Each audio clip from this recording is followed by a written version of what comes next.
నమస్తే.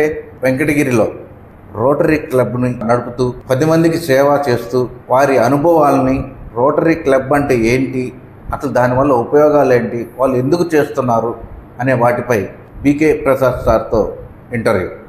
సార్ నమస్తే. సార్ నమస్తే. ఎలా ఉన్నారు? బాగున్నాను. మీ గురించి సార్ తెలియజేయండి. బీకే ప్రసాద్. నేను ఈ ఊర్లోనే నేటివ్ ప్లేస్ మాది. ఇక్కడే స్కూలింగ్ ఆర్వింగ్ హై స్కూల్లో చదివాను.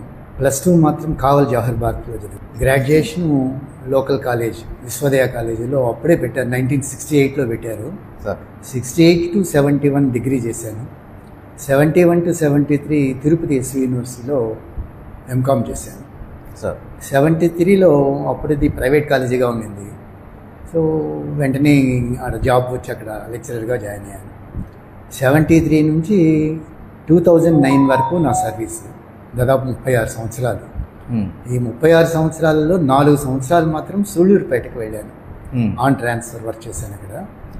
ఇక్కడ మిగతా సర్వీస్ అంతా 32 ఏళ్ళు లోకల్ కాలేజీలోనే చేయడం జరిగింది. చివరి 5 సంవత్సరాలు ప్రిన్సిపల్గా సర్వీస్ చేశాను. అది నా ఉద్యోగపరం. 1975లో నేను మ్యారేజ్ చేసుకున్నాను. మా క్లాస్మేట్నే చేసుకోవడం జరిగింది. నాకు 2 మగపిల్లలు, 1 అమ్మాయి. పెద్ద అబ్బాయి, అమ్మాయి స్టేట్స్లో ఉన్నారు, సాఫ్ట్వేర్. ఇంకొక అబ్బాయి ఏమో డాక్టరు, హైదరాబాద్లో కేర్ హాస్పిటల్లో వర్క్ చేస్తున్నారు. ఆమె 1997లో ఆమె చనిపోయింది, నా ఫస్ట్ వైఫ్. తర్వాత కొన్నాళ్ళకి నేను మరలా మ్యారేజ్ చేసుకోవడం జరిగింది. ఆమెకు ఒక డాటరు.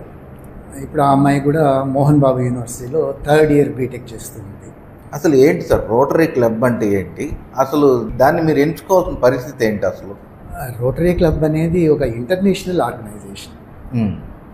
1905లో షికాగో, అమెరికాలో ఉన్నటువంటి షికాగోలో పాల్ హ్యారిస్ అనేటువంటి ఒక పెద్ద బిజినెస్ మ్యాన్. అతను కేవలం బిజినెస్ చేయడము, మనీ సంపాదించడము ఇదే కాదు కదా లైఫ్ అంటే. మనం ఇంకేదైనా డిఫరెంట్గా చేయగలమా, ఫ్రెండ్షిప్ని పెంచుకోవడం. మరి దాన్ని పొద్దుపోవడానికి అంటారు, లేదా సర్వీస్ చేయడానికి అంటారు. మొదట ఫ్రెండ్స్ని గెట్ టుగెదర్ అనేటువంటి కాన్సెప్ట్ తోటి ఒక 7 మంది సభ్యులతోటి 1905లో ఫిబ్రవరి 23వ తారీఖున ఈ సంస్థని స్థాపించారు. 1905 ఫిబ్రవరి 23వ తారీఖున మొదలుపెట్టారు. అది కాస్త అంచెలంచెలుగా శాఖలుగా విస్తరించింది, ప్రపంచమంతా విస్తరించింది. ఈ రోజున చూస్తే దానికి దాదాపు 14 లక్షల మంది సభ్యులు ఉన్నారు వరల్డ్ వైడ్గా. 14 లక్షల మంది. 46,000 క్లబ్బులు ఉన్నాయి ప్రపంచవ్యాప్తంగా. అది అనేక రకాలైనటువంటి సర్వీసులు చేస్తున్నాయి. విద్యారంగంలో కానీ, వైద్య రంగంలో కానీ, పర్యావరణ రక్షణ విషయంలో కానీ అనేక రకాలైనటువంటి సర్వీసెస్ చేస్తున్నాయి. దీంట్లో వర్కింగ్ ఎట్లాగంటే కొన్ని జిల్లాల్ని, అంటే వాళ్ళు ప్రపంచం మొత్తం మీద అనేక దేశాలలో దీని నెట్వర్కింగ్ ఎట్లా ఉంటుందంటే కొన్ని జిల్లాలను కలిపి ఒక రోటరీ జిల్లాగా దాన్ని భావిస్తారు. ఇప్పుడు ఉదాహరణకి ఇక్కడ ఉన్నటువంటిది కర్ణాటకలో ఉన్న 8 రెవెన్యూ డిస్ట్రిక్ట్స్, మన ఆంధ్రాలో ఉన్న 4 రెవెన్యూ డిస్ట్రిక్ట్స్, మొత్తం 12 రెవెన్యూ డిస్ట్రిక్ట్స్ కలిపి ఒక రోటరీ డిస్ట్రిక్ట్ అంటారు. ఈ రోటరీ డిస్ట్రిక్ట్కి ఒక గవర్నర్ని నియమించుకుంటారు, సెలెక్ట్ చేసుకుంటారు. ఇదేమి అపాయింట్మెంట్స్ ఏం కాదు. బాగా ఎవరైతే సర్వీస్ చేస్తున్నారో పూర్వ ఎక్స్పీరియన్స్ బట్టి సెలెక్ట్ చేసుకుంటారు. ఆయన పరిధిలో, ఆయన పర్యవేక్షణలో ఇక్కడ ఉన్నటువంటి క్లబ్లన్నీ కూడా నడపబడుతుంటాయి. ఉదాహరణకి మంది కర్ణాటకలో చెప్పే కదా ఒక 8 జిల్లాలు, మన దగ్గర ఒక 4 జిల్లాలు కలిపి రోటరీ జిల్లా. ఈ జిల్లాకు ఒక నంబర్ ఇస్తారు ఐడెంటిఫికేషన్కి. మన జిల్లా 3160 డిస్ట్రిక్ట్ అంటారు, 3160 జిల్లా అంటారు. మన జిల్లాలో ప్రస్తుతం 90 క్లబ్లు ఉన్నాయి. మన ఊర్లో 2017లో క్లబ్ స్టార్ట్ చేయడం జరిగింది. ఎందుకనంటే ఉద్దేశం ఏంటంటే అసలు రోటరీ ఈ సంస్థ యొక్క ఉద్దేశం గెట్ టుగెదర్ ఫెలోషిప్ అనేటువంటిది, ఫ్రెండ్షిప్ని డెవలప్ చేసుకోవడం అనేటువంటిది ప్రాథమిక ఉద్దేశం. కలవడం, రకరకాలైనటువంటి జీవితంలో వివిధ రంగాలలో ఉన్నటువంటి వాళ్ళంతా కూడా ఎవరెవరి జీవనోపాధి వాళ్ళు చూసుకుంటూ జీవితం గడుపుతూ ఉంటారు. సో అది కొంత మొనాటనస్గా రొటీన్గా ఉంటుంది. అట్లా కాకుండా వాళ్ళందరూ కూడా ఒక చోట సమావేశమై ఎక్స్చేంజ్ చేసుకుంటూ వ్యూస్ని, ఫ్రెండ్షిప్ని డెవలప్ చేసుకుంటూ జీవితంలో ఇంకొక కోణాన్ని చూడాలనేటువంటిది మొదటి ఉద్దేశం. పోతే దాని తర్వాత నెమ్మదిగా సర్వీస్ అబౌవ్ సెల్ఫ్ అనేసి బేసిక్ కాన్సెప్ట్. సెల్ఫ్ అంటే మన స్వార్థాన్ని వదిలి స్వార్థం కంటే మించి సర్వీస్ చేయడం, అది basic concept of the rotary club. నేను కూడా ఏంటంటే ఇది ఇంటర్నేషనల్ ఆర్గనైజేషన్ కాబట్టి మన వెంకటగిరిలో బాగా వెనుకబడ్డ ప్రాంతం. సర్వీస్ ఆర్గనైజేషన్స్, ఇంటర్నేషనల్ ఆర్గనైజేషన్స్ ఒక దాన్ని తీసుకొని వస్తామని చెప్పాననేసి ప్రయత్నం చేశాం. మీరు వ్యక్తిగతంగా మనం ప్రతి ఒక్కళ్ళు ఏదో సర్వీస్ చేస్తుంటారు. ఎవరికొకరికి 10 రూపాయలు ఇవ్వడము, లేకపోతే కాలేజీ ఫీజులు కట్టడము, ఇంకేదైనా రకరకాలైనటువంటి హెల్ప్ చాలామంది చేస్తుంటారు. కానీ మనం వ్యక్తిగతంగా చేసేటువంటి సర్వీసు లిమిటెడ్, పరిమితం ఉంటుంది. ఇట్లాంటి సంస్థలు కనుకైతే వాళ్ళు మనం 10 మంది కలిసి ఆర్థికంగా అయితేనేమి, మెంటల్గా ఆలోచన పరంగా అయితేనేమి కొంత ఎక్కువ సేవ చేసేటువంటి అవకాశం ఉంటుంది. అంతేకాకుండా ఇంటర్నేషనల్ ఆర్గనైజేషన్ కాబట్టి వాళ్ళు ఫండ్స్ ఇచ్చే అవకాశం కూడా ఉంటుంది. మనం పెట్టుకునేదే కాకుండా లోకల్ స్పాన్సర్సే కాకుండా వాళ్ళు మ్యాచింగ్ గ్రాంట్స్ ఇచ్చేటువంటి అవకాశాలు కూడా ఉన్నాయి. చాలా దగ్గరలో బెంగళూరు, హైదరాబాదు, విజయవాడ ఇట్లాంటి చోట్ల పెద్ద పెద్ద క్లబ్లు చాలా సంవత్సరాలు నడపబడినటువంటివి, ఎక్కువ మెంబర్స్ ఉండేటువంటివి, స్పాన్సరింగ్ చేయగలిగిన కెపాసిటీ ఉండేటువంటి క్లబ్బుల్లో పెద్ద పెద్ద ప్రాజెక్టులు చేస్తున్నారు వాళ్ళు. రోటరీ క్లబ్లు కాలేజెస్ నడుపుతున్నారు, హాస్పిటల్స్ నడుపుతున్నారు, డయాలసిస్ యూనిట్స్ నడుపుతున్నారు, అనేక రకాలైనటువంటి పెద్ద పెద్ద యాక్టివిటీస్ కూడా చేస్తున్నారు. ఆ ఉద్దేశంతో మన ఊర్లో కూడా అలాంటి సంస్థను తీసుకొని వచ్చి కొంచెం దాన్ని ఎక్స్పాండ్ చేసి బయట నుంచి వచ్చేటువంటి సహాయాన్ని అందుకొని ఊరికి ఏదైనా సాయం చేయగలమా అనే 2017లో మనం ఈ క్లబ్ని స్థాపించుకోవడం. అంటే సార్ అప్పట్లో మీరు ఒక్కరే ఉన్నారా, లేకపోతే మీతో పాటు ఒక యూనియన్ కూడా ఒక్కరితో అయ్యే పని ఏం కాదు కదా ఇది. ఒక 26 మంది లైక్ మైండెడ్ వాళ్ళని కూడా తీసుకుని కలుపుకొని ఈ వాళ్ళ మెంబర్షిప్ తోటి దీన్ని ఏర్పాటు చేసుకోవడం జరిగింది. సో ఆ 26 మందిలో వాళ్ళని ఏంటంటే చార్టర్ మెంబర్స్ అంటారు. మొట్టమొదట ఉన్నటువంటి ప్రెసిడెంట్, ఏర్పాటు చేసిన ప్రెసిడెంట్ని చార్టర్డ్ ప్రెసిడెంట్ అంటారు. ఎందుకనంటే ఆ ఏర్పాటు అయినప్పుడు ఇంటర్నేషనల్ ఆర్గనైజేషను మనకు ఒక చార్టర్ ఇస్తుంది, పర్మిషన్ ఇస్తుంది. దాన్ని చార్టర్ అంటారు. ఎవరైతే ఇంటర్నేషనల్ ఆర్గనైజేషన్ నుంచి చార్టర్ తీసుకుంటారో అతన్ని చార్టర్ ప్రెసిడెంట్ అంటారు. మెంబర్స్ అందరినీ కూడా ఆ రోజు ఉన్నటువంటి మెంబర్స్ని చార్టర్ మెంబర్స్ అని అంటారు. ఆ తర్వాత వాళ్ళల్లో కొంతమంది వెళ్తూ ఉంటారు, కొత్త వాళ్ళు వచ్చి చేరుతూ ఉంటారు, అట్లా నడపబడుతూ ఉంటుంది. అంటే సార్ ఇప్పుడు మీరు ఉన్న ఈ రోటరీ క్లబ్ అనే దానికి మెయిన్ క్యాండిడేట్ ఎవరు ఈ వెంకటగిరిలో ఉన్నారు? ఇక్కడ నేను పెట్టినప్పుడు బాలసుబ్రహ్మణ్యం అనేసి LIC ఏజెంట్, అతను సెక్రటరీగా ఉన్నాడు నాతో పాటు, చార్టర్ సెక్రటరీ. గుంపెళ్ళ జగదీష్ అని ట్రెజరర్గా ఉన్నాడు.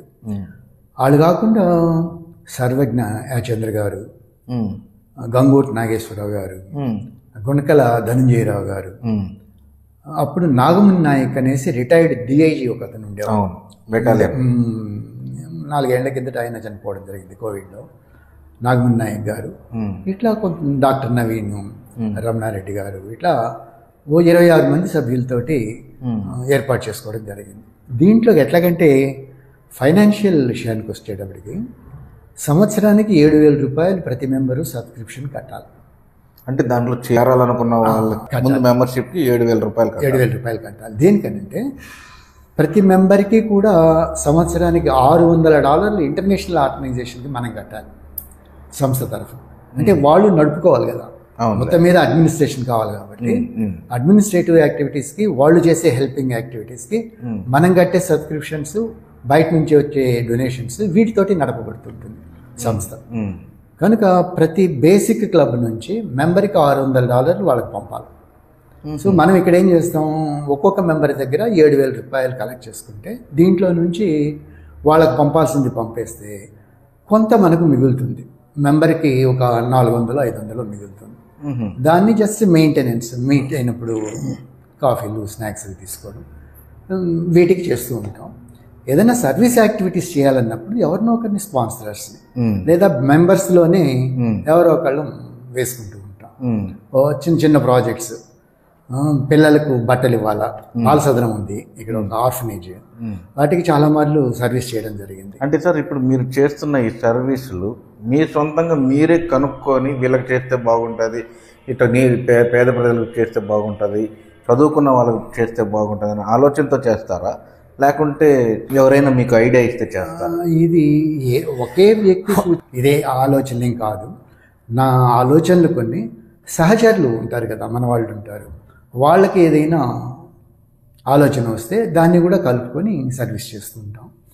నేనేంటంటే మొదటి నుంచి కూడా ఈ సర్వీస్ యాక్టివిటీస్లో ఇన్వాల్వ్ అయి ఉన్నాను. సర్వీస్లో నేను కాలేజీలో పనిచేసేటప్పటి నుంచి కూడా ఘంటసాల సేవా సంఘం అని, జనహిత ఫౌండేషన్ అనేసి, ఇట్లా అనేక ఓల్డ్ బాయ్స్ అసోసియేషన్ అనేసి, నేను ఆ కాలేజ్ స్టూడెంట్ని, ఆ కాలేజీలో వర్క్ చేశాను, ప్రిన్సిపల్గా ఉన్నాను కనుక ఓల్డ్ స్టూడెంట్ అసోసియేషన్ కూడా నేనే ఫౌండర్ ప్రెసిడెంట్ని.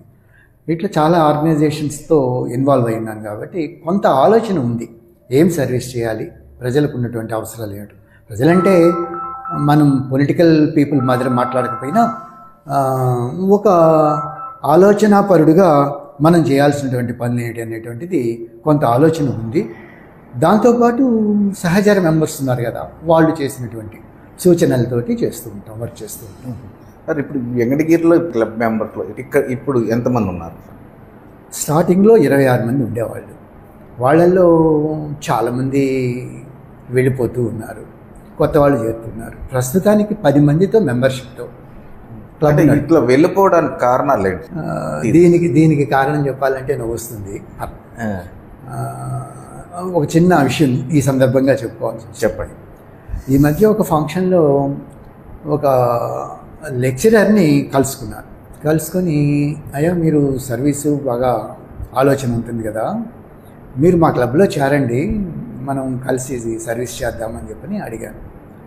ఆయన తమాషాగా ఒక మాట అన్నాడు, సార్ మేము సేవ అనేసి మీతో పాటు వచ్చి సేవ చేస్తే మా ఇంట్లో ఉన్న మా భార్యలు ముందు మా ఇంట్లో సేవలు చేయవయ్యా, తర్వాత నువ్వు బయట చేస్తూ అని అంటారు, కనుక ఇవన్నీ కూడా రిటైర్ అయిపోయిన మీలాంటి ముసలివాళ్ళు చేయాలా అని అన్నాడు ఆయన.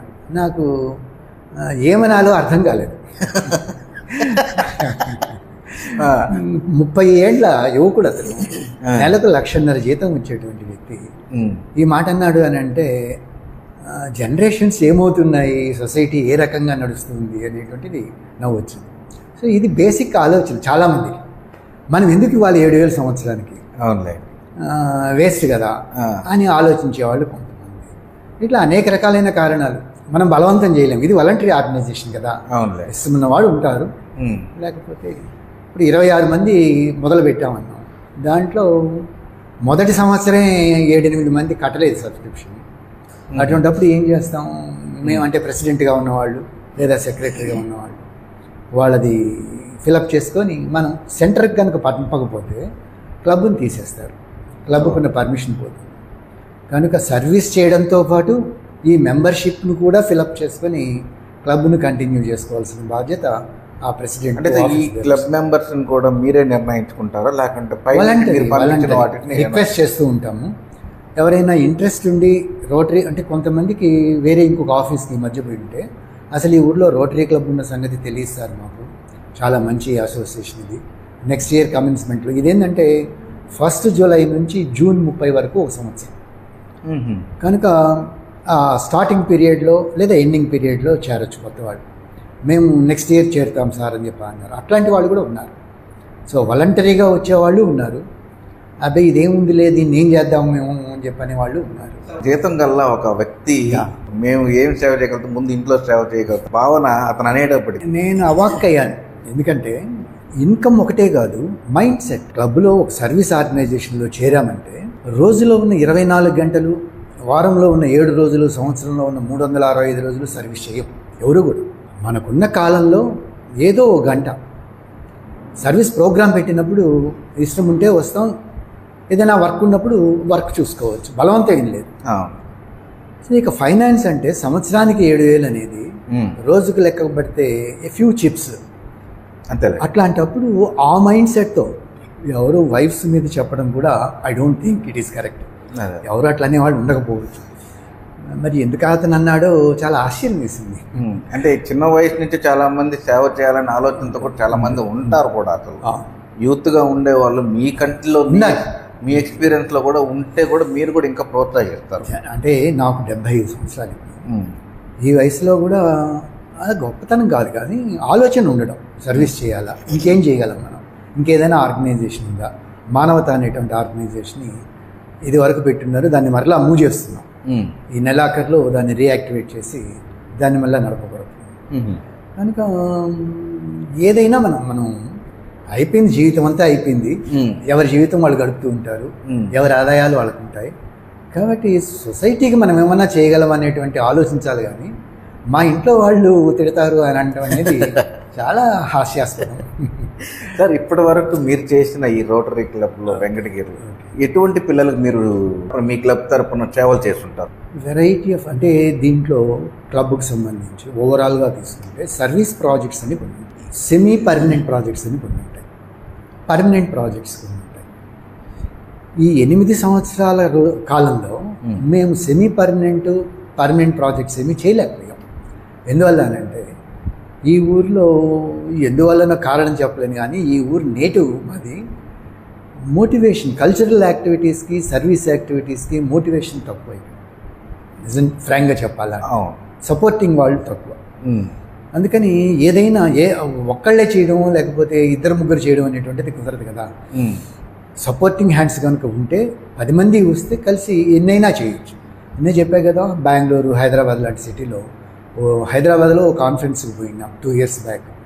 అక్కడ 10,000 సైకిళ్ళు ఒక్కసారి ఆడపిల్లలకు డొనేట్ చేశారు. ఇమాజిన్. అంటే ఈ క్లబ్ తరఫున, రోటరీ మన క్లబ్ అని కాదు, హైదరాబాద్లో ఉన్నటువంటి ఒక క్లబ్ తరఫున. అదే 10,000 సైకిళ్ళు. అది చూస్తూ ఉంటే సర్వీస్ అంటే ఇది కదా అని అనేసి అనిపిస్తుంది. గవర్నమెంట్ చేయలేదు పని. ఎటువంటి వాళ్ళకి ఇచ్చారు సార్ వాళ్ళ సైకిళ్ళు? స్కూల్ పిల్లలు. దాంట్లో మళ్ళీ డిస్క్రిమినేషన్, పలానా స్కూల్స్ కొన్ని ఎంచుకోవడం. 10,000 మంది అని అంటే ఓ 10-15 స్కూల్స్ ఉంటాయి. అందరినీ ఒక దగ్గర సమావేశపరిచి అందరికీ ఒక్కసారిగా ఇచ్చింది. అంటే గవర్నమెంట్ స్కూల్స్, ప్రైవేట్ స్కూల్స్, ఏ స్కూల్స్ అయినా? Government schools preferably government schools. Number కోసం ప్రైవేట్ స్కూల్స్ కూడా, అంటే ఉదాహరణకు చెప్తున్నాను, పెద్ద ప్రాజెక్ట్స్ చేస్తూ ఉంటారు. మేము కూడా ఇక్కడ ఒకసారి 4 దివ్యాంగులకి వీల్ చైర్స్ ఇచ్చాం. ఇంకొక మారు 3 మరలా వీల్ చైర్స్ ఇచ్చాం.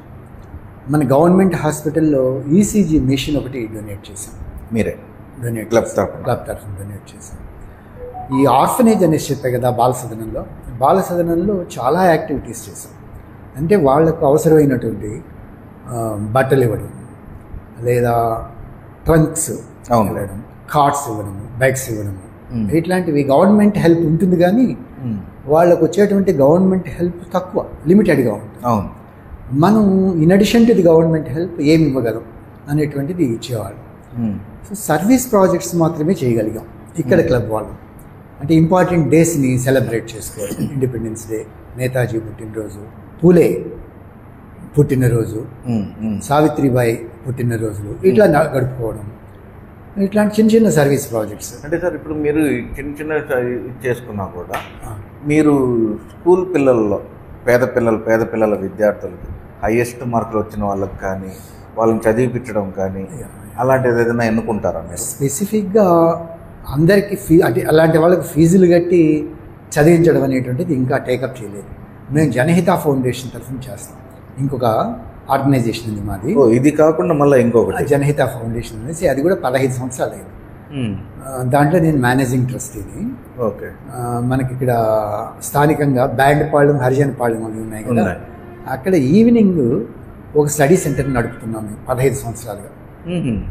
అక్కడ ఒక 4 టీచర్లను పెట్టి ఈవినింగ్ 2 hours, సండేస్ మార్నింగ్ పెట్టుకున్నాం. ఇప్పటికీ నడుపుతూ ఉన్నాం. అంటే ఏ రోజుల్లో నడుపుతారు సార్? ఎవ్రీడే, ప్రతిరోజు ఎవ్రీడే. అక్కడ 100 మంది దాకా పిల్లలు, ఆ చుట్టుపక్కల 4 పాడేళ్లలో ఉన్నటువంటి దళితులంతా, వాళ్ళ పిల్లలంతా వస్తారు. వాళ్ళకి కావాల్సిన హెల్ప్ అంతా కూడా, పుస్తకాలు అయితేనేమి, బట్టలు అయితేనేమి, వాళ్ళు ఏదైనా ఫీజులు కట్టాలంటే వాళ్ళకి కడుతూ ఉంటాం. స్కాలర్షిప్లు ఊర్లో ఉన్న వాళ్ళకి చాలామందికి ఇవ్వడం చేస్తుంటాం. అంటే అప్లికేషన్ పెట్టుకుంటే ఎవరైతే బీటెక్ చదివే వాళ్ళు కూడా ఫీజులు కట్టిన సందర్భాలు ఉన్నాయి. సో జనహిత ఫౌండేషన్ ఏంటంటే అది మాకు శ్రీనివాసులు గారు అనేసి ఓ గురువుగారు లెక్చరర్ ఉండేవాళ్ళు, ఇక్కడ మాతో పాటు పనిచేశారు, మాకు లెక్చరర్ ఆయన ఇంకొంతమంది సభ్యులు కలిసి ఈ ఫౌండేషన్ పెట్టాం. కొంత రివాల్వింగ్ ఫండ్ ఒకటి పెట్టి దాని మీద వచ్చే ఇంట్రెస్ట్ ప్లస్ ఏదైనా అవసరం వచ్చినప్పుడు స్పాన్సరింగ్ చేస్తూ యాక్టివిటీస్ చేస్తున్నాం. ఇది మన ఊర్లోనే కాకుండా హైదరాబాద్లో ఉంటారు ఆయన శ్రీనివాసులు గారు. అక్కడ కూడా చాలామంది కాలేజ్ స్టూడెంట్స్ ఫీజులు కట్టడం. ఇప్పుడంటే గవర్నమెంట్ మిడ్ డే మీల్ పెడుతుంది కాలేజెస్లో. 2010 ఆ ప్రాంతాలలో లేదు. చాలా సంవత్సరాలు మా సంస్థ తరఫున హైదరాబాద్లో ఒక జూనియర్ కాలేజీని అడాప్ట్ చేసుకొని వాళ్ళకి బుక్స్ ఇవ్వడం, మిడ్ డే మీల్ పెట్టడం, దాదాపు 600 మందికి స్టూడెంట్స్ ఉండేవాళ్ళు. ఇట్లా జనహిత ఫౌండేషన్ తరఫున అవి చేస్తూ వచ్చాం. ఇక్కడ డైలీ క్లాసెస్ తీసుకునే వాళ్ళకి 4 టీచర్స్ పెయింటింగ్ చేస్తున్నాం అని అంటున్నారు. వాళ్ళు ఏం చెప్తారు వాళ్ళు అసలు పిల్లలకి? వాళ్ళకి రెగ్యులర్ పాఠాలు చెప్తారు. వాళ్ళు రెగ్యులర్ టీచర్స్, రెగ్యులర్ ఉద్యోగం చేస్తుంటారు వాళ్ళు.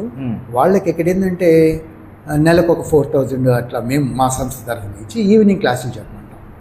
వాళ్ళు స్కూల్స్లో ఏదైతే పిల్లలకు కావాల్సి ఉంటుందో అవన్నీ కూడా ఈవినింగ్ చెప్తారు, స్పెషల్ కోచింగ్ మాదిరి. వాళ్ళకు స్కూల్స్లో చెప్పే పాఠాలు కాకుండా మామూలుగా ట్యూషన్స్కి వెళ్తూ ఉంటారు కదా, డబ్బున్న వాళ్ళు ట్యూషన్స్ డబ్బులు పెట్టి ట్యూషన్స్ వెళ్తూ ఉంటారు. అలా కాకుండా ఆ ప్రాంతాల్లో ఉన్నటువంటి వాళ్ళు దాన్ని మొదట పెట్టేటప్పుడే సర్వే చేశాం. ఈ ఊర్లో ఎక్కడ పెడితే ఉపయోగపడుతుంది అనేసి నేనే సర్వే చేశాను. మనకి ఇక్కడ 4 హరిజన పాళాలు ఉన్నాయి మనకి అడ్జస్ట్ ఉన్నాయి. ఆ 4 పాళాలలో దాదాపు ఇల్లు తిరిగి సర్వే చేశాను. సర్వే చేస్తే మనం ఎక్కడో పెట్టడం కంటే, టౌన్లో పెట్టడం కంటే అక్కడ కనుక పెడితే ఈ పిల్లలకు మనం ఉపయోగపడగలం కొంతవరకు అనే ఉద్దేశంతో ఆడ పెట్టడం జరిగింది. అంటే సార్ ఈ పెట్టే ముందు మీరు తెలియజేశారా ఇంత టౌన్లో ఉండే వాళ్ళకి? అంటే నాకు తెలిసి మీరు పెట్టింది ఇంతవరకు ఎవరికి తెలియదు అనుకుంటాను. అంటే దానికి పబ్లిసిటీ ఏం లేదు, గుప్తంగా నడుపుతూ ఉన్నాం. పబ్లిసిటీ ఇచ్చుకోవాలనేటువంటి ఇది కూడా లేదు. ఈ ఊర్లో అంటే మా ఉద్దేశంలో అప్పుడు ఏంటంటే కాస్తో కూస్తో స్తోమత ఉన్నవాళ్ళు, ఇక్కడ ట్యూషన్స్కి పంపగలిగిన వాళ్ళు, చదువు చెప్పించుకోగలిగిన వాళ్ళు, ఫీజులు ఎవరికి వాళ్ళు కట్టుకుంటూ ఉన్నారు. ఇక్కడ ఉండే వాళ్ళలో కూడా చెప్పాను కదా, ఎవరైనా ఆర్థికంగా సహాయం కావాలా అనేటువంటి పరిస్థితి ఉంటే వాళ్ళకు ప్రిస్క్రైబ్డ్ అప్లికేషన్ ఫామ్స్ ఉన్నాయి. అవి పెట్టి చాలామంది ఫీజులు బీటెక్ చదివేవాళ్ళు, ఎంబీఏ చేసేవాళ్ళు, డిగ్రీ చేసేవాళ్ళు చాలామంది ఫీజులు తీసుకోవడం జరిగింది. ఈవినింగ్ టైమ్స్ అంటే ఏ టైమింగ్ నుంచి ఏ టైమింగ్? ఈవినింగ్ వాళ్ళకు రెగ్యులర్ స్కూల్స్కి వెళ్తుంటారు కదా, కనుక స్కూల్ అయిపోయిన తర్వాత వాళ్ళ ఇళ్ళకి వెళ్ళి 5:30 ఆ ప్రాంతం వస్తారు, 8 వరకు పెట్టుకుంటాం. అక్కడ ఏంటంటే ఒక ఎలిమెంటరీ స్కూల్లో ఎంఈఓ పర్మిషన్ తీసుకొని ఒక రూమ్ తీసుకున్నాం ఫౌండేషన్ 2010లోనే. దాంట్లో అప్పటి కలెక్టర్ రాంగోపాల్ గారు వచ్చారు. రాంగోపాల్ గారు, ఎస్పీ జనార్దన్ గారు, ఇంకొక 2-3 ఐపీఎస్ ఆఫీసర్స్ వచ్చి వాళ్ళ చేత ఇనాగరేట్ చేయించారు. చాలా మంది వచ్చారు. అప్పటి నుంచి కూడా ఆ రూమ్ మనకు అఫీషియల్గానే ఇచ్చినారు స్కూల్ ప్రెమిసెస్లోనే. సో దాంట్లో డిజిటల్ సిస్టమ్ కూడా వాళ్ళకుంది, కంప్యూటర్స్ పెట్టి పిల్లలకి ఆ లెవెల్లో నుంచే ఎలిమెంటరీ సెక్షన్ నుంచే కంప్యూటర్ ఎడ్యుకేషన్ కూడా వాళ్ళకి ఏర్పాటు చేశాము. కనుక జరుగుతుంది. ఇక్కడ టౌన్లో అది తెలియదు అని అంటే పబ్లిసిటీ మీరు చెప్పేంతవరకు నాకు తెలిసి చాలా మందికి ఎవరికి తెలియదు. ఇదే సార్, మీరు ఇవన్నీ సేవలు చేస్తున్నారు, వీటికి అయ్యే ఖర్చు కానీ వీటికి అయ్యే ఎర్నింగ్ మనీ కానీ ఎట్లా? ఒక్కడి వల్ల కాదు. అదే ఇది నేనేదో సొంతంగా చేస్తున్నాననేసి నేను చెప్పుకోలేను, చెప్పుకోకూడదు. అవసరం వచ్చినప్పుడు ఏదో కొంత పెడుతూ ఉంటాం. ఇది 10 మంది లైక్ మైండెడ్, మనతో పాటు సమాజానికి సేవ చేయాలనేటువంటి ఉద్దేశం ఉన్నటువంటి వాళ్ళు వాళ్ళ సహాయం తీసుకొని పెడుతూ ఉంటాం. మా రోటరీ క్లబ్లో ధనంజయరావు అనేసి ఒక ఆయన ఉన్నారు. ఆయన $10,000 రోటరీ క్లబ్కు డొనేట్ చేశారు. మేజర్ డోనార్ అంటారు. ఎవరైనా అట్లా డొనేట్ చేస్తే అది మన క్లబ్ పేరిట డిపాజిట్ అయి ఉంటుంది. వాళ్ళు ఏంటంటే ప్రతి సంవత్సరం కొన్ని ఆర్టికల్స్, ఒక్కోసారి సూయింగ్ మిషన్స్ ఇస్తారు, లేదా జిఎల్ డెస్క్స్ ఇస్తారు. మేము 8 ఏళ్లలో దాదాపు ప్రతి సంవత్సరం కూడా ఓ 20 జిఎల్ డెస్క్లు ఏదో స్కూల్కి ఇవ్వడం, ఒక 4-5 సూయింగ్ మిషన్స్ పేదవాళ్ళకి ఇవ్వడం ప్రతి సంవత్సరం చేస్తున్నాం క్లబ్ తరఫున. ఇవి మాకు అక్కడి నుంచి సెంట్రల్ ఆర్గనైజేషన్ నుంచి వస్తాయి. ఇట్లా ఇంకా కొంత డొనేషన్ ఇచ్చేవాళ్ళు ఎవరైనా ఉంటే మన ఊళ్ళో ఇవి సెంట్రల్ ఆర్గనైజేషన్లో డిపాజిట్ అవుతాయి. వాళ్ళు ఇంకా కొంత అడిషనల్ హెల్ప్ చేసేది ఉంటుంది. సో పర్మనెంట్ ప్రాజెక్ట్స్ అన్నాను కదా, మనం కూడా ఒక డయాలసిస్ యూనిట్, ఇక్కడ మనకు డయాలసిస్ యూనిట్ ఒకటి పెడదాం అనేసి మూవ్ చేస్తాం 2 ఏళ్ల కిందట. చిరువెళ్ళ ప్రభాకర్ మన క్లబ్లో మెంబర్. ఓకే. తను ఒక 4-5 లక్షలు నేను డొనేట్ చేసి యూనిట్స్ అయితే ఇప్పిస్తానన్నాడు, తీసిస్తాను, డొనేట్ చేస్తానన్నాడు. మూవ్ చేస్తాం క్లబ్ తరఫున, ఇంటర్నేషనల్ ఆర్గనైజేషన్ తరఫున కూడా వాళ్ళు ఒక 2-3 యూనిట్స్ ఇస్తామన్నారు. అయితే అక్కడ వచ్చిన ఇబ్బంది ఏంటంటే దాన్ని ఎక్కడ పెట్టుకోవాలి, ఎవరు మెయింటైన్ చేయాలి. మాకు క్లబ్ చెప్పేది ఏంటంటే గవర్నమెంట్ హాస్పిటల్లో పెడితే సరిగా మెయింటెనెన్స్ అంతే కదా. కనుక ఏదైనా కొంచెం ఫిలాంథ్రఫిక్ మైండ్ ఉన్నటువంటి వాళ్ళు ప్రైవేట్ హాస్పిటల్స్లో అని అంటే, నేను మనకు తెలిసి ఊళ్ళో కళాధర్ కొంచెం ఆ మైండ్ సెట్ ఉన్నవాడు మొదటి నుంచి, మా స్టూడెంటే కొంత ఆ మైండ్ సెట్ ఉన్నవాడు. అడిగాము. అంటే కళాధర్ డాక్టర్ సార్ మీ స్టూడెంట్ సార్? అంటే ఆయన సైన్స్ స్టూడెంట్. ఓకే. మా బ్రదర్ క్లాస్మేట్.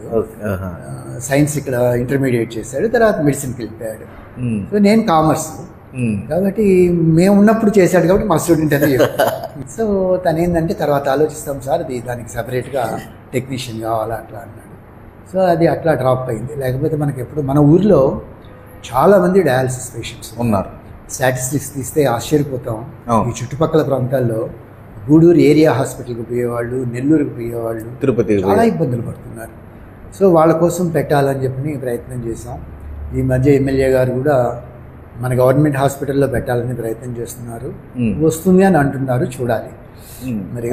కొంచెం పోస్ట్ పోన్ చేసుకుంటా చాలా అవసరం, చాలా అవసరం మన ఊరికి. అది మంచి కాన్సెప్ట్ సార్ మీరు ఎంచుకోవడం కూడా. డయాలసిస్ అనేది కూడా ఎవరు చేయలేని పని మీరు కానీ చేయగలిగితే ఒక చరిత్ర అవసరం, అది హెల్ప్ చేసినట్టు. అదే అంటే ఇప్పుడు ఇట్లాగా కాకుండా మీరు ఇదే డయాలసిస్ని ఒక డాక్టర్ని పెట్టి ఒక అది కూడా చేస్తున్నారు కొన్ని దగ్గరలో. విజయవాడ, గుంటూరు లాంటి చోట వాళ్ళే బిల్డింగ్లు కట్టించి క్లబ్ వాళ్ళే టెక్నీషియన్స్ని పెట్టి, డాక్టర్ని పెట్టి, యూనిట్స్ పెట్టి నడుపుతున్నారు. అది పెద్ద క్లబ్బులు, ఎక్కువ మంది మెంబర్స్ ఉండేవాళ్ళు, ఫైనాన్షియల్గా ఇంకా కొంచెం పొటెన్షియాలిటీ ఉన్నవాళ్ళు చేస్తున్నారు. మనకు ఇక్కడ ఏంటంటే యూనిట్స్ స్పాన్సర్ చేయడం వరకు చేస్తున్నారు, చేయగలం. దాన్ని మెయింటైన్ చేయడం అనేది రెగ్యులర్ ఎక్స్పెండిచర్ కదా. సో మనకు అట్లాంటి దాతలు ఈ ఊర్లో లేకుండా పోవడం లేరంటారా, ఉండి బయట రావట్లేదు అంటారు. ఉన్నారు, పొటెన్షియాలిటీ, డబ్బులు ఉన్నవాళ్ళు ఉన్నారు మన ఊర్లో. ఏ ఊరికి తీసుకోనంతటి మనీ ఉన్నవాళ్ళు ఉన్నారు. అయితే మరి ఎందుకనో మోటివేషన్ లేదు, పెట్టగలిగిన వాళ్ళు ఉన్నారు. ఇట్లాగే సర్వీస్ యాక్టివిటీస్ అనేది కాకుండా జనరల్ నాలెడ్జ్కి సంబంధించిన విషయాల్లో కూడా మీరేమన్నా అవగాహన పిల్లలకి ఏదన్నా తెలియజేస్తారా? Correct concept. కౌన్సిలింగ్ అనేటువంటిది కావాలి. డిగ్రీ కాలేజీలో ప్రిన్సిపల్స్కి నేను ఒకళ్ళిద్దరికి చెప్పాను. అసలు ఓల్డ్ స్టూడెంట్స్ అసోసియేషన్ కూడా నేనే ఫౌండర్ ప్రెసిడెంట్. అదే మాకు ఏదైనా అవకాశం కనుక కల్పిస్తే, నా కొలీగ్స్ ఉన్నారు కదా నాతో పాటు రిటైర్ అయిన వాళ్ళు, ఇక్కడ పనిచేసిన వాళ్ళు, ఫ్రెండ్స్ వాళ్ళతోటి కొంత కౌన్సిలింగ్ క్లాసులు ఇప్పిస్తాను. లేదు ఇంకొంతమంది కౌన్సిలింగ్ ఇచ్చేవాళ్ళు కొంతమంది ఉన్నారు, లెక్చరర్స్ అని కాకుండా. ఎండమూరి వీరేంద్రనాథ్ లాంటి వాళ్ళు మనకు అందుబాటులో ఉంటారు ఆ ర్యాపో వల్ల. అట్లాంటి వాళ్ళని తీసుకొని వచ్చి పిల్లలకి ఏదన్నా కొంత మోటివేషన్, ఇది చాలామంది ఉన్నారు, మోటివేటర్స్ ఉన్నారు. రామ్మూర్తి అనేసి మదనపల్లిలో ఒక అతను ఉన్నాడు. అతన్ని 2-3 సార్లు తీసుకొని వచ్చి హై స్కూల్ లెవెల్ వరకు నేను మోటివేషన్ క్లాసులు ఇప్పించాను. మొన్న కూడా మన చైతన్య, నేను ఫంక్షన్ చెప్పన్నాను కదా, చైతన్య వాళ్ళకి మన సెమినార్ హాల్లో మోటివేషన్ క్లాస్ ఒకటి ఇప్పించారు. తిరుపతిలో ఇంపాక్ట్ అనేటువంటి ఒక ఆర్గనైజేషన్ ఉంది. ఆ ఆర్గనైజేషన్ నుంచి కొంతమందిని పిలిపించి, రామ్మూర్తి అనేసి అతను పోలీస్ డిపార్ట్మెంట్లో వర్క్ చేస్తుంటాడు, మంచి మోటివేటర్, వాళ్ళ చేత ఇప్పించాను. చాలా మంచి కాన్సెప్ట్ అది పిల్లలకి. మనం ఇన్ఫ్యాక్ట్ నిజంగా ఒక పెద్ద ప్రోగ్రామ్ ఒకటి ఆలోచిస్తున్నాను చేయించాలా అనేసి. స్ఫూర్తి అనే పేరుతో గవర్నమెంట్ కూడా, లోకేష్ బాబు కూడా ఆ కాన్సెప్ట్ తోటి ముందుకెళ్తున్నారు. చదువుకునే పిల్లలకి మోటివేషన్ కల్పించేలా కొంత తీసుకోవాలనేసి అతని ఉద్దేశం కూడా నడుపుతూ ఉన్నాడు. ఆ ఆస్పెక్ట్లోనే చాగంటి కోటేశ్వరరావు గారిని ఇన్ఛార్జిగా పెట్టి చేస్తున్నారు. నేను కూడా ఏంటంటే మన ఊరిలో ఇక్కడ చదువుకొని హై స్టాండర్డ్స్ పోయినటువంటి వాళ్ళు చాలామంది ఉన్నారు. మనకు పోలీస్ డిపార్ట్మెంట్లో మన వెంకటేశ్వరరావు వాళ్ళ అబ్బాయి బెంగళూరులో లోకాయుక్త కమిషనర్గా ఉన్నాడు. మన స్టూడెంటే ఒక అతను వైజాగ్లో డిప్యూటీ కమిషనర్ ఆఫ్ పోలీస్గా ఉన్నాడు. ఇంకొక అతను మంగళగిరిలో ఆక్టోపస్ ఎస్పీగా ఉన్నాడు. వైస్ ఛాన్సలర్గా రిటైర్ అయిన వాళ్ళు ఉన్నారు. రిజిస్ట్రార్గా రిటైర్ అయిన వాళ్ళు ఉన్నారు. ఇప్పుడు ఆల్రెడీ కూడా వాళ్ళే కాకుండా ఆల్రెడీ కూడా ఇప్పటికి కూడా సిఐలు ఎస్ఐలు కూడా ఉన్నారు. విలేజెస్ నుంచి వెళ్ళిన వాళ్ళు ఒక 10 మందిని ఎంచుకొని 10 మంది. సుబ్బారావు అనే అతను సిఐ, షామీర్ అని చెప్పి సిఇఓగా రిటైర్ అయ్యాడు సుబ్బారావుతో కూడా మాట్లాడినారు. ఒక 10 మందిని ఎంచుకొని ఆ 10 మందిని ఒక చోట ఒక 1000 మంది 10th క్లాస్ పిల్లల్ని అసెంబ్లీ చేసి ఈ 10 మంది చేత చెప్పించి ఒక మోటివేటర్ని కూడా తీసుకొని వచ్చి ప్రాక్టికల్ మోటివేషన్ అంటారు. ఒక మోటివేటర్ వచ్చి ఏదో చెబుతూ పోతే పిల్లలు ఇన్స్పైర్ అయ్యేవాళ్ళు తక్కువ. అట్లా కాకుండా మన బ్యాక్వర్డ్ ఏరియాలో మన ఏరియాలో పుట్టి పెరిగి ఇంత స్థాయికి చేరుకున్న వాళ్ళు వీళ్ళు అని వాళ్ళని చూపిస్తూ ప్రాక్టికల్గా వాళ్ళ చేత మాట్లాడించి పిల్లల్ని ఎంకరేజ్ చేయాలనేటువంటి ప్రోగ్రామ్ ఒకటి ప్లాన్ చేస్తున్నాను. ఈ నెల లేదా పై నెల అది వర్కౌట్ అవుతుంది. ఇలాంటివి మీరు చేసే సేవా కార్యక్రమాల్లో కానీ మా తరపున, మా జేపీ న్యూస్ తరపున కానీ మీకు ఏదన్నా సహాయం కావాలన్నా సహకారాలు మేము అందించడానికి కూడా సిద్ధంగా ఉంటాం సార్. అలాంటివి కూడా మీరు చేయాలని ముందు ఇంకా కోరుకుంటాం. ప్లస్ ఇప్పుడుండే జనరేషన్లో పిల్లలు కూడా మీ ఎక్స్పీరియన్స్లో పిల్లలు చెడిపోవడానికి అసలు కారణాలు ఏంటి? ప్రిన్సిపాల్గా ఉండేటప్పుడు, లెక్చరర్గా ఉండేటప్పుడు పిల్లలు ఏ విధంగా ఉంది? ఇప్పుడు లెక్చరర్స్కి, టీచర్స్కి, ఉపాధ్యాయులకు కూడా రివర్ట్ అవుతున్నారు. బేసిక్గా ఈ ప్రశ్నకి చెప్పాలంటే అప్పుడు టీచర్ స్టూడెంట్ రిలేషన్షిప్ డిఫరెంట్గా ఉండేది. టీచర్ అనేవాడు స్టూడెంట్తో అటాచ్ అయ్యేవాడు. పాఠం చెప్పడమే కాకుండా, ఇది నేను చెప్పా కదా కళాధర్ మా స్టూడెంట్ అని. Kaladhar intermediate science student, commerce లెక్చరర్గా ఉండి మా స్టూడెంట్ అనేసి ఎట్ట చెప్పగలిగాను అంటే, అక్కడ ఏం చెబుతున్నాం పాఠం అనేది క్లాస్ రూమ్ వరకే. క్లాస్ రూమ్ బయట అందరూ మా స్టూడెంట్స్, అందరితోటి అటాచ్ అయ్యేవాళ్ళు. నేను ఒక్కడనే కాదు, మాతో పాటు ఆ జనరేషన్లో పనిచేసినటువంటి లెక్చరర్స్ అందరూ కూడా వీళ్ళు మన పిల్లలు, వీళ్ళ ఫ్యూచర్ బాగుండాలి. అట్లాగానే పిల్లలు కూడా చాలా అటాచ్ అయి ఉండేవాళ్ళు, చాలా గురుతర భావంతో ఉండేవాళ్ళు. ఎందుకు చెప్తున్నానంటే అప్పట్లో మిస్యూస్నెస్ ఉండేదే కానీ టీచర్ని బయట చూసినా, క్యాంపస్లోనే కాకుండా బయట చూసినా కూడా చాలా గౌరవించేవాళ్ళు. ఇప్పటికీ కూడా చాలా గర్వంగా చెప్పుకోవాలి. ఒక 2 నెలల కిందట 79-82 బీకాము, BA, BSc బ్యాచ్ వాళ్ళు ఒక సమావేశం జరుపుకున్నారు, ఆత్మీయ సమావేశం అని. దాంట్లో అందరం మేము అప్పటి లెక్చరర్స్ ఒక 6-7 మంది ఉంటే పిలిచారు, వెళ్ళాం. మరి ఒక కుర్రాడు సమావేశం అయిపోయింది, భోజనం చేస్తూ ఉంటే ఒక కుర్రాడు వచ్చినాడు. వచ్చి, సార్ మీకు ఒక మాట చెప్పాలా అన్నాడు. ఏందయ్యా చెప్పు అని అంటే, సార్ నేను అప్పుడు బీకామ్ చదివేటప్పుడు మధ్యలో చదువు మానేసి ఇబ్బంది అనిపించి నేను మా ఇంటికి వెళ్ళిపోయాను. అప్పుడు మా ఇంటికి ఒక లెక్చరర్ వచ్చాడు. వచ్చి అబ్బాయి ఎందుకు నువ్వు ఆపేసావు అని చెప్పి కౌన్సిలింగ్ చేసి నేను మళ్ళా వచ్చి చదువుకునేటట్టుగా చేశారు. ఆ రోజు నేను నిలిపేస్తుంటే మా ఇంట్లో వ్యవసాయం చేసుకుంటూ ఉండిపోయేవాడిని. మళ్ళీ బ్యాగ్ తీసుకొని వచ్చి ఏదో ఫీజు కన్సెప్ట్ కొంత హెల్ప్ చేసి చదివించి, అంటే ఎంకరేజ్ చేశాడు. చదువుకున్నాను. నేను BA కంప్లీట్ చేసి MBA చేసి ఈ రోజున బ్యాంక్ మేనేజర్గా రిటైర్ అయ్యాను. మా పిల్లలు డాక్టర్లు ఇద్దరు, ఇంకొకరు బ్యాంక్ మేనేజర్గా ఉన్నాడు. చాలా సంతోషంగా మేము సెట్ అయ్యాం సార్ అని అన్నాడు. మంచిదా, చాలా మంచిది అని అన్నాడు. ఆ లెక్చరర్ ఎవరో కాదు సార్, మీరేను అని చెప్పారు. నాకు ఎంత ఆనందం వేసిందో. అంతకంటే ఏం కావాలా టీచర్కి? అంతే సార్. అట్లా ఉండేది టీచరు స్టూడెంట్ రిలేషన్షిప్. ఇంకో కుర్రాడు సమావేశం అయినంత వరకు నా వెనకలనే ఉన్నాడు, బాడీ గార్డ్ మాదిరి. 40 సంవత్సరాల తర్వాత పిల్లలు వాళ్ళు ఇప్పటికీ మనం బయటపోతూ ఉంటే వీధి అని కూడా లేకుండా నమస్కారం చేసిపోయేవాళ్ళు ఉన్నారు. అట్లా ఉండేది అప్పుడు రిలేషన్షిప్. టీచర్ కూడా అట్లా ఫీల్ అయ్యేవాడు. వాళ్ళని మాకేంటంటే అప్పుడు క్లాస్ కాకుండా అప్పుడు ఉన్న ప్రిన్సిపల్ కూడా చలపతిరావు గారు అనేసి ఉండేవాళ్ళు. మాకు కొంత సిస్టమ్ నేర్పించాడు. క్లాసే కాకుండా టీచర్ అనేవాడు out of the class hours evening వారానికి ఒక రోజు ట్యూటోరియల్స్ అని పెట్టేవాడు.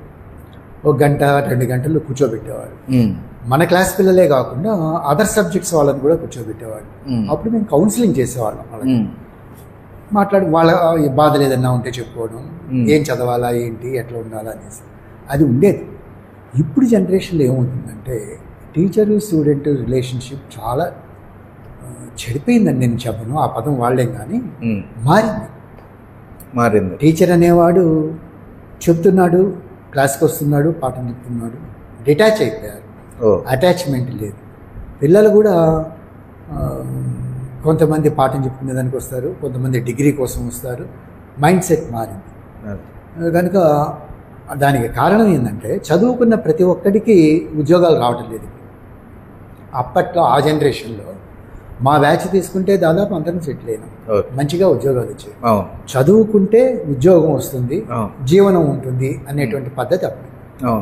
ఆ రిలేషన్షిప్ కూడా ఉండేది. ఇప్పుడు చదువుకున్న అందరికీ ఉద్యోగాలు రావు, ఏదో క్రీమీ లేయర్కి తప్ప.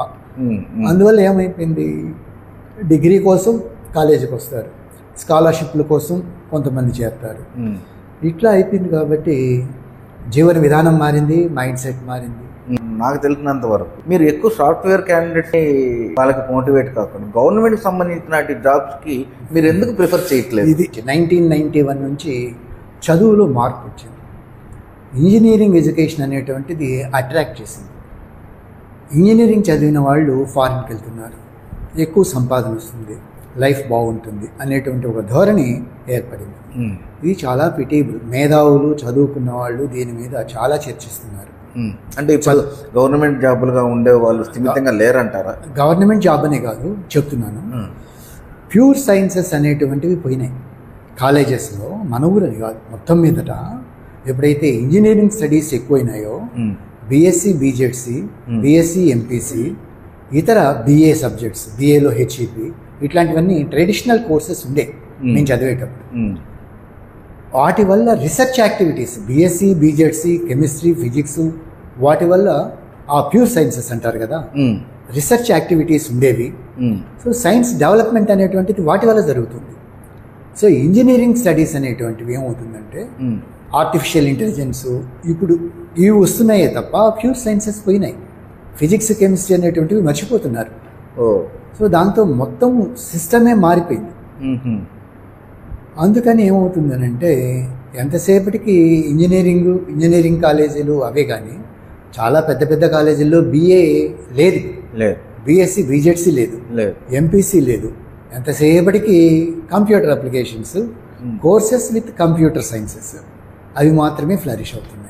కంప్యూటర్ నాలెడ్జ్ లేనివాడు చదువుకున్నవాడు కాదు అనేటువంటి భావనకు వచ్చేసింది అంటారు. దాంతో ఏమవుతుందంటే కేవలం డబ్బు, ఫారిన్ ఎంప్లాయ్మెంట్ వీటిని చూస్తున్నారు. పేరెంట్స్ సైకాలజీ కూడా, చదువుకున్న పేరెంట్స్ కూడా డిఫరెంట్ ఎడ్యుకేషన్ చాలా ఉన్నాయి చదువుకోవడానికి. హోటల్ మేనేజ్మెంట్ అని, బయోటెక్నాలజీ అని, మైక్రోబయాలజీ అని, ఇట్లాంటివి అదర్ సబ్జెక్ట్స్ చాలా ఉన్నాయి. వాటి వైపు పోకుండా కేవలం ఇంజనీరింగ్ సబ్జెక్ట్సే చూసుకుంటున్నారు. ఇప్పుడు మారుతూ ఉంది. ఇటీవల కాలంలో ఆ చర్చ జరిగింది కాబట్టి మరలా వెనక్కి ఎవల్యూషన్, ఏది సిస్టమ్ అయినా కూడా మళ్ళీ తిరిగి ఒక సర్కిల్ వేసుకొని మళ్ళీ ఉన్న చోటికి రావాలి. అట్లా చర్చ జరిగి దాని మీద ఎడ్యుకేషన్ సిస్టమ్ కూడా కొంత మారుతూ ఇంజనీరింగ్ కాలేజెస్ కూడా చాలా మూతపడ్డాయి. మళ్ళా మొదటికి రాబోయేటువంటి రోజులు వస్తాయి, ముందు వస్తాయి. అదే సార్, మనం ఇక్కడి నుంచి ఏర్పేట దాకా వెళ్ళినప్పటికి కూడా అక్కడ ఐఐటి కాలేజెస్ అని, విజ్ఞాన సంబంధించినవి, సైన్స్ సంబంధించిన కాలేజెస్ కానీ ఇలాంటివన్నీ కూడా గవర్నమెంట్. ఐసర్ ఉంది, ఐసర్ రీసెర్చ్ ఇన్స్టిట్యూట్. అవి బ్రహ్మాండమైన చాలా గొప్ప గొప్ప ఇన్స్టిట్యూట్స్. అవి మనకి రావడం అనేటువంటిది, మన ప్రాంతానికి రావడం చాలా అదృష్టం. ఇంజనీరింగ్ కాలేజీల వైపు కొంత తగ్గించి పేరెంట్స్ కూడా పాత ట్రెడిషనల్ సిస్టమ్ వైపు పోతే సైన్సెస్ డెవలప్ అవుతుంది. మన దేశంలో రీసెర్చ్ యాక్టివిటీ అనేటువంటిది అవసరం. ఎందుకనంటే నోబెల్ ప్రైజెస్ చూసినట్లయితే మన దేశంలో చాలా తక్కువ రీసెర్చ్ యాక్టివిటీస్. మన దేశం నుంచి వెళ్ళిపోయి ఇతర దేశంలో సెటిల్ అయిన వాళ్ళకి నోబెల్ ప్రైజ్లు వచ్చింది, అంతేగాని మన దేశంలో ఉన్న వాళ్ళకి చాలా తక్కువ. ఐన్స్టీన్ లాంటి వాళ్ళకు ఒకళ్ళిద్దరికి మాత్రమే రావడం జరిగింది. ఇప్పుడు మీ రోటరీ క్లబ్ తరఫు నుంచి ఇంకా మించి మీరు చేయబోయే కార్యక్రమాలు వేటిని ఎంచుకుంటున్నారు, ఎలా చేయబోతున్నారు? ఆలోచనలు ఉన్నాయి. సర్వీస్ యాక్టివిటీస్, మెంబర్స్ కనుక పెరిగితే మెంబర్షిప్ పెంచుకోవాలి. అది ఫస్ట్ థింగ్ మనం కావాలి. అంటే క్లబ్ను పటిష్టపరచుకోవాలి. ఎక్కువ మంది మెంబర్స్ ఉంటే ఎక్కువ ఆలోచనలు వస్తాయి, సపోర్టింగ్ యాక్టివిటీ ఉంటుంది, మనకున్న ఆలోచనలను ఇంప్లిమెంట్ చేసేదానికి అవకాశం ఉంటుంది. సో మెంబర్స్ని పెంచుకొని లైక్ మైండెడ్ వచ్చేటట్టుగా చూసుకొని సెమీ పర్మనెంట్ ప్రాజెక్ట్స్ ఏదైనా తీసుకోవాలంటే మేము మొదటి నుంచి కూడా మన ఊర్లో దాదాపు 56 శ్మశానాలు ఉన్నాయి.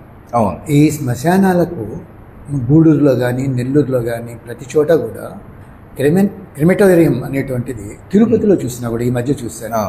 రోటరీ క్లబ్బు, లయన్స్ క్లబ్బు చాలా బ్రహ్మాండంగా వాళ్ళు ఏర్పాటు చేస్తుంటారు. మనం ఈ ఊర్లో రోటరీ క్లబ్ తరఫున ఒక్క క్రిమిటోరియం అన్నా కూడా ఏర్పాటు చేయాలనేటువంటి ఆలోచన ఉంది.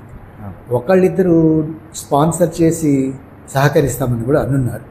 కాకపోతే ఇక్కడ వచ్చింది ఏంటంటే కబ్జాలు, పొలిటికల్ ఇంటర్వెన్షన్, అది ఒకటి ఏర్పాటు చేయాలని ఉంది ప్రాజెక్టు. మేము సొంతంగా ఒక రోటరీ భవన్ ఏర్పాటు చేసుకోవాలా, ఒక 5 సెంట్లు ఏదైనా ప్రభుత్వ భూమి ఇచ్చేసుకోవాలి అంటే మొదట కూర్చునే దానికి ఏర్పాటు అయితే దాని మీద యాక్టివిటీస్ చేయొచ్చు.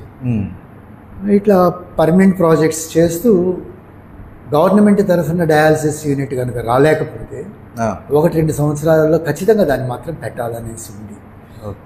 ప్రైవేట్ హాస్పిటల్స్లో ఏదైనా ఏర్పాటు చేసే ప్రయత్నం చేస్తాం. స్పాన్సర్ చేసేవాళ్ళు ఉన్నారు కానీ పెట్టుకునే అవకాశం టెక్నీషియన్స్ కావాలి. అది అవసరం కూడా. దాదాపు నాకు తెలిసి 60-70 మంది వెళ్తున్నారు ఈ ప్రాంతం నుంచి. వాళ్ళు పడే అవస్థలు బస్సుల్లో పోలేరు, వెహికల్ పెట్టుకోలేని వాళ్ళు. అక్కడ వాళ్ళు పోనీ ఉచితంగా చేసినా రాను పోను చాలా అవస్థ పడుతున్నారు. లోకల్గా ఎంతో అవసరం. ఉదయం పోయారంటే సాయంత్రం దాకా వెయిట్ చేయాలి. ఉదయం ట్రీట్మెంట్కి వెళ్ళారంటే కూడా ఆ డయాలసిస్ చేసుకోవాలంటే వితౌట్ ఏం తీసుకోకుండా వెళ్ళాలి. ఏ పార్టీని అనకూడదు కానీ చాలామంది పొలిటీషియన్స్ వచ్చినారు, చాలామంది పొలిటికల్ పార్టీస్ వచ్చాయి. Basic needs of the town మన ఊరికి తీర్చిన వాళ్ళు లేరు. దీని మీద మీరు ఏమన్నా మాట్లాడారా పొలిటీషియన్స్తో వచ్చిన వాళ్ళతో? Number of times. Gosha hospital ఉంది. గోషా హాస్పిటల్ మీద నిజంగా మేము వెంకటగిరి పౌర సమితి అనేటువంటి ఆర్గనైజేషన్ కూడా ఉంటుంది. దానికి నేనే కన్వీనర్ని. మేము గోషా హాస్పిటల్ రివైవ్ చేయాలనేసి చాలా ప్రయత్నం చేశాం. దాదాపు 4 నెలలు గోషా హాస్పిటల్ని రన్ చేసాం. డాక్టర్ని పెట్టి, మందులు పెట్టి, దాన్ని అంతా కూడా క్లీన్ చేయించి హైదరాబాద్ యునైటెడ్ స్టేట్ ఉన్నప్పుడు హైదరాబాద్లో ప్రిన్సిపల్ సెక్రటరీని కలిసి, డైరెక్టర్ని కలిసి, హెల్త్ మినిస్టర్ని ఇక్కడికి తీసుకొని వచ్చి, డైరెక్టర్ని తీసుకొని వచ్చి చాలా ప్రయత్నాలు చేశాం. మొత్తం మొబిలైజ్ చేసి అప్పుడు ఎల్వి సుబ్రహ్మణ్యం గారు ప్రిన్సిపల్ సెక్రటరీ మెడికల్ హెల్త్, ఆయన పాపం 2-3 గంటలు ఇంటర్వ్యూ ఇచ్చి పాజిటివ్గానే రియాక్ట్ అయ్యారు. దాన్ని రీఓపెన్ చేయమని. దానికి చాలా చరిత్ర ఉంది. గోషా హాస్పిటల్ ఉంది. మన ఊర్లో కొన్ని 100 సంవత్సరాలు అది సర్వ్ చేసింది ఈ చుట్టుపక్కల ప్రాంతం. కనుక ఏంటంటే దాని పూర్వ వైభవాన్ని తీసుకొని వద్దామనేసి చాలా ప్రయత్నం చేశాం. సుబ్రహ్మణ్యం గారు కూడా మెమో ఇచ్చారు గవర్నమెంట్ తరఫున, దాన్ని చూసి రీఓపెన్ చేయమనేసి. ఇంకేంటంటే ఆ టైంలో స్టేట్ డివైడ్ అయింది. 2014 తెలంగాణ డివైడ్ అయిందో, డివైడ్ అయిన తర్వాత మేము దాన్ని పర్స్యూ చేయలేకపోయినాం. అప్పటికి దాదాపు 4-5 నెలలు చేశాం. ఆ తర్వాత కూడా చిగురుపాటి పవన్ కొంత ప్రయత్నం చేశారు. రామనారాయణ రెడ్డి గారు ఎమ్మెల్యేగా ఫస్ట్ టైం వచ్చినప్పుడు సర్వజ్ఞ గారితో కూడా కలిసి నేను కలిశాను. ఫైల్ ఇచ్చి, ఈసారి ఇది ఏం లేదు, జీవో ఇష్యూ చేస్తే దాన్ని రీఓపెన్ చేస్తారు, అంతవరకు మేము ఫైల్ రన్ చేయించున్నామని అంటే ఆయన ఒక మాట అన్నారు, ఎందుకండి ఇది బాగలేదు, దీన్ని తీసేసి 100 బెడెడ్ హాస్పిటల్ సీఎం గారు అనే ఆలోచనకు వచ్చారు, ప్రామిస్ చేస్తున్నాడు అనేటప్పటికి సర్వజ్ఞ గారు కూడా, సార్ పోనీలేండి సార్, ఇది ఎందుకు, ఇది ఊరికే రీఓపెన్ చేస్తే ఏమొస్తుంది, 100 బెడ్ల హాస్పిటల్ మనకు వస్తుంది అన్నారు. నేను నవ్వుకునేసి ఇది అయ్యే పని కాదులే చెప్పని అప్పుడే అనుకున్నాను. అది కాకుండానే పోయింది. అట్లా ఏంటంటే ప్రాక్టికల్ థింకింగ్ అనేది, అది కనుక రీఓపెన్ చేసి ఉంటే ఆ రోజున ఏదో ఒకటి వచ్చేది. 100 బెడెడ్ కాకపోతే 30 బెడెడ్ అసలు స్టార్టింగ్ అనేటువంటిది జరిగేది. ఏదో ఊహించుకొని మనం ఏదో జరిగిపోతులే స్వర్గం చేసేస్తామనంటే కుదరని పని. ఒక రకంగా మీరు చెప్పినట్టు అది కానీ ఓపెన్గా అయ్యని ఉంటే కూడా వెంకటగిరి కూడా అభివృద్ధికి కూడా బలి చాలా బాగుండేది కూడా. దానికి సంబంధించినటువంటి స్టాటిస్టికల్ డేటా మన కోటేశ్వరమ్మే డిఎంఎన్హెచ్ఓగా ఉండేది. ఆమె మా స్టూడెంట్, ఆమె చాలా సహకరించింది. అప్పుడున్న కలెక్టర్ శ్రీకాంత్ గారు చాలా పాజిటివ్గా రాశారు దీన్ని ఉన్న హిస్టరీ చెప్తే. సో అట్లా కింది లెవెల్ నుంచి పై స్థాయి వరకు మూవ్ చేసి అవును. మెమో వరకు నా దగ్గర ఇప్పటికీ ఫైల్ ఉంది. గవర్నమెంట్ మెమో ఇచ్చినంత వరకు తీసుకొని వస్తే ఆ జీవో తీసుకొని వచ్చి రీఓపెన్ చేసేదానికి లేకుండా పోయాను. సార్ ఇప్పుడు ఈ రోటరీ క్లబ్ అనేది ఒకటి, లయన్స్ క్లబ్ అనేది ఒకటి, ఈ రెండింటికి వ్యత్యాసాలు ఏంటి సార్? ఈ రెండు ఇంటర్నేషనల్ ఆర్గనైజేషన్స్, రెండు సమానమే. దేనికది అంటే లయన్స్ క్లబ్ వేరే వాళ్ళు స్టార్ట్ చేశారు, అది ఇంటర్నేషనల్గా చాలా దేశాలలో ఉంది. ఈ ఊర్లో ఇన్ఫ్యాక్ట్ నేను లయన్స్ క్లబ్ స్టార్ట్ చేశాను. మొదట్లో 5 మార్లు లయన్స్ క్లబ్ పెట్టాను. దానికి కూడా ఏంటంటే ప్రెసిడెంట్, సెక్రటరీ ఉంటారు, మెంబర్స్ ఉంటారు. దాంట్లో కూడా కొద్ది అమౌంట్ 4,000 5,000 కట్టాలి సంవత్సరానికి. కొంచెం ప్రెసిడెంట్, సెక్రటరీ యాక్టివ్గా ఉండి నలుగురు కట్టకపోయినా చేతి డబ్బులు వేసి కడుతూ ఉంటే క్లబ్ నడుస్తూ ఉంటుంది. సంవత్సరానికి మారుతూ ఉంటారు. సో వేరే వాళ్ళు వచ్చినప్పుడు ఏంటంటే వాళ్ళు అంత ఇనిషియేటివ్ తీసుకోకపోతే, మెంబర్స్ కానీ కట్టకపోతే క్లబ్ డిఫంక్ అయిపోతుంది. అట్లా 4 మార్లు పోయింది మన ఊర్లో క్లబ్, లయన్స్ క్లబ్. ఈ మధ్య మళ్ళీ స్టార్ట్ చేస్తున్నారు. సో అది నడుస్తూ ఉందో లేదో కూడా తెలియదు. సో రెండు కూడా చేస్తుంది, ఎవరి పాటికి వాళ్ళు సర్వీస్ చేస్తుంటారు. ఏది తక్కువ కాదు, ఏది ఎక్కువ కాదు. సో ఇప్పుడు మళ్ళీ ఈ రోటరీ క్లబ్ తరఫున మీరు చేయాలనుకున్న పనులు కానీ, చేసిన పనులు కానీ, ఏదైనా మా తరఫున నుంచి కానీ మీకు ఏదైనా సహాయం కావాలన్నా, మా న్యూస్ ఛానల్ తరఫు నుంచి కూడా ఏదైనా సహాయం కావాలన్నా కూడా మీరు చెప్పదలుచుకుంటే మా చేయాలనుకున్న ఆలోచనలతో మేము కూడా మీకు ముందు ఒక అడుగు వేస్తాం. తప్పకుండా ఖచ్చితంగా మీకు సహాయం చేస్తామని చెప్పి చాలా థ్యాంక్స్. మీ జేపీ ఛానల్ వాళ్ళనే నేను మన ప్రోగ్రామ్స్కి చాలా వాటికి పిలిచాను, వస్తుంటారు, కవర్ చేశారు. అదే వెంకటరమణ వచ్చేవాడు, కవర్ చేశాడు. మీ సహాయం తీసుకుంటూ ఉన్నాను. మీ నోటీస్కి అంటే మీ ఛానల్లో వాళ్ళు తెలుసు కాబట్టి డైరెక్ట్గా ఇచ్చేసి, నేను తప్పనిసరిగా ఈసారి పెద్ద ప్రోగ్రామ్స్కి నిన్నే అప్రోచ్ అవుతాను. నువ్వు కూడా నాకు తెలియని వాడు ఏం కాదు. కనుక ఏంటంటే మీరు తప్పనిసరిగా మీ సహాయ సహకారాలని ఖచ్చితంగా తీసుకుంటారు. ఎందుకంటే ఒక చేసిన పనిని పని చేయడమే కాకుండా దీనికి పబ్లిసిటీ అనే పేరు కాకుండా 10 మందికి తెలియజేయడం అనేటువంటిది చాలా ముఖ్యం. ఎందువల్లంటే నేను ఒక పని చేశాను, సో పలానా అతను ఈ పని చేశాడు అనేది 10 మందికి తెలిస్తే వాళ్ళల్లో ఒకళ్ళిద్దరు ఇన్స్పైర్ అయ్యి ఇంకా కొన్ని మంచి పనులు చేసే అవకాశం ఉంటుంది. కనుక మంచి కార్యక్రమాలకి పబ్లిసిటీ చాలా అవసరం. అందుకనే కదా మీరు రిటైర్డ్ అయిపోయినా కూడా మీకు ఒక ఆలోచన ఉండబట్టి కూడా ఎవరు చేస్తున్నారు ఇక్కడ కార్యక్రమాలు అన్నింటిలో ముందడుగు ఫస్ట్ వచ్చే పేరు మీదే. బీకే ప్రసాద్ సార్ ప్రతి ఒక్క దాంట్లో పాల్గొంటున్నారు, చురుగ్గా వ్యవహరిస్తారు, చురుగ్గా అన్నిటికీ మంచి సలహాలు ఇస్తున్నారు అని నేమ్ కూడా బ్రాండెడ్గా కూడా వచ్చున్నారు మీరు. అదే అలాంటిదే ఇంకొంచెం ముందుకు పోవాలని కూడా ఆశిస్తున్నారు. తప్పకుండా మంచి విషయాలు చెప్పారు మీరు మాకు. మంచి థ్యాంక్ యూ.